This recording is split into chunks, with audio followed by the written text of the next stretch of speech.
everyone? It is Jdrawstudios, and we aren't going to be playing games today. We're going to be opening up something super cool that I got from eBay. Typically what I like to do, I'm going to also be cutting this so we can get to it.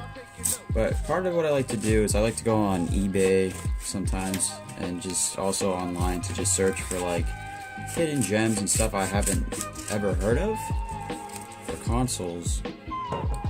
And with the Toysrus being bought out, I ended up getting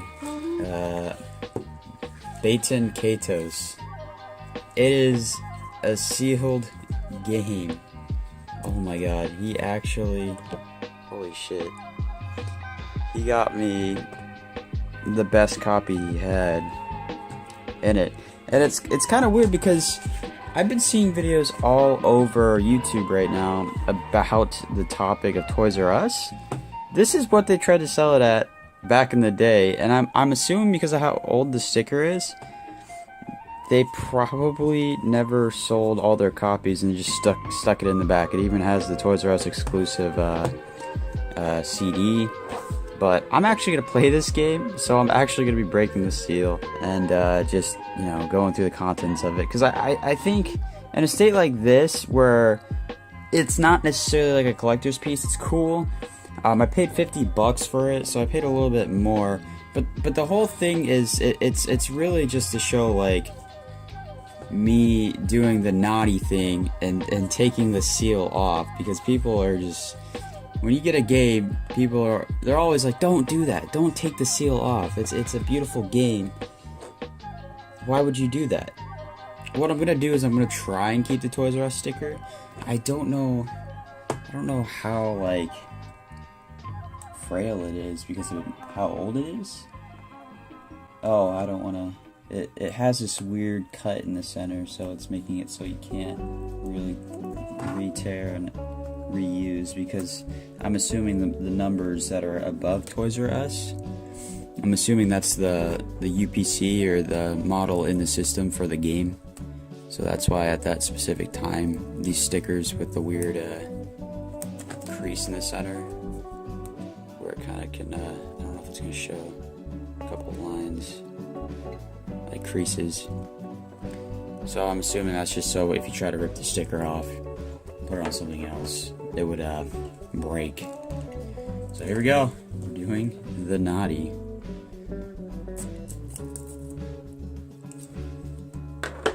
I don't actually remember what it was like to open up Gamecube games, because every time I'd get it, I would just like quickly open it up and then want to play it. Plastic's like so old. It's ridiculous. This is also going to be like my first 2-disc game I own on the Gamecube. What the hell is this? Why is it stuck to it? It is physically stuck to the... There is like... What the hell is this?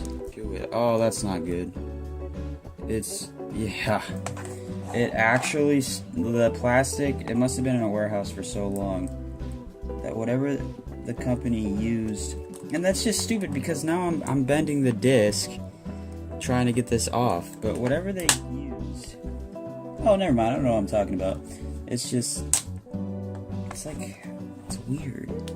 They used 4 sticky parts to put this in place. You can kind of see, like, right here what I was talking about. I thought the plastic actually melted. Not for individual sale. I think that's funny. Even though secondhand market, there's a huge thing for retro games. That's pretty cool.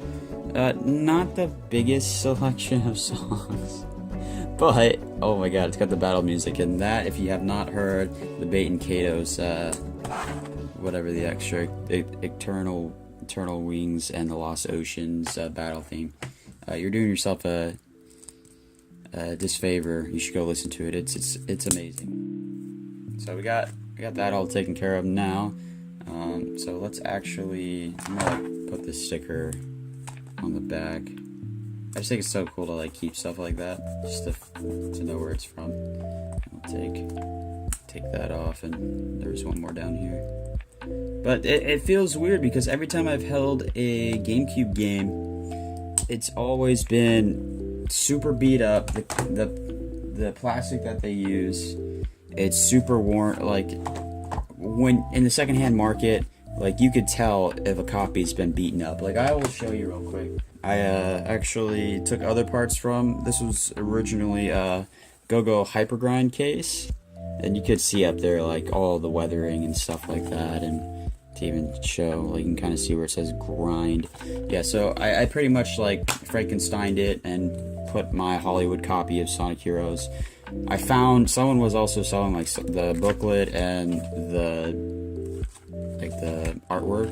It was the weirdest thing I found online, but I was able to get a complete like black label Sonic Heroes, so that was cool. But I mean, feeling this, it feels like a freaking 360 game. Like it's super smooth.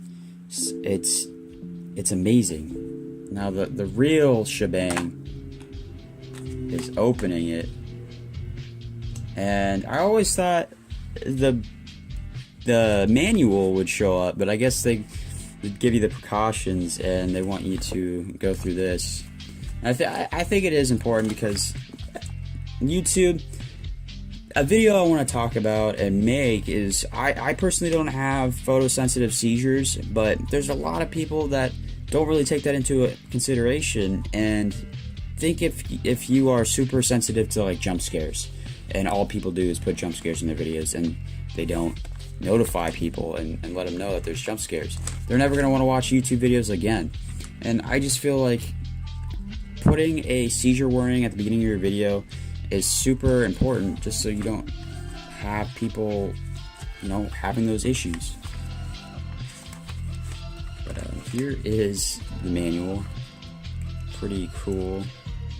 Feels new. It's like, well, I mean, obviously it's new, but it's just cool to see color manuals again.